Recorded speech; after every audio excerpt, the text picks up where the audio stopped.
En torno al 30% de personas que realizan sus prácticas en AR Hotels han acabado obteniendo un contrato con nosotros. Muchos, por supuesto, todavía siguen con nosotros.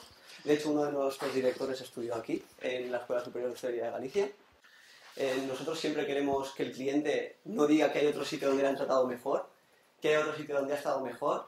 Y por supuesto que si alguno de vosotros nos elige a nosotros para hacer prácticas, toda esa pasión, todo ese corazón y todo ese interés que ponemos en el cliente y en los demás compañeros también lo vamos a poner en vosotros para que tengáis la mejor formación, el mejor aprendizaje y el mejor desarrollo que os podamos brindar, por supuesto.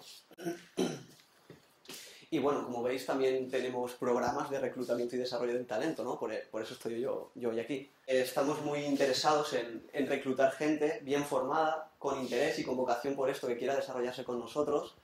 Como os he dicho, nosotros vamos a poner todo el interés y todo lo mejor de nosotros en que vosotros recibáis la mejor formación y en cubrir todas vuestras necesidades a nivel también profesional.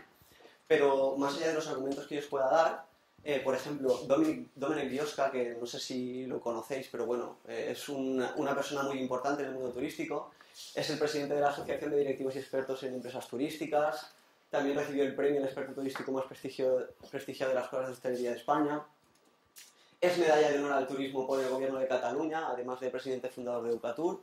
Pues bueno, Domènec Biosca colabora bastante con nosotros, viene a darnos formaciones, viene a darnos conferencias, y tenemos una relación bastante cercana con él por lo sorprendido gratamente que está de nuestro proyecto, y él también os recomienda abiertamente a que hagáis las prácticas con nosotros.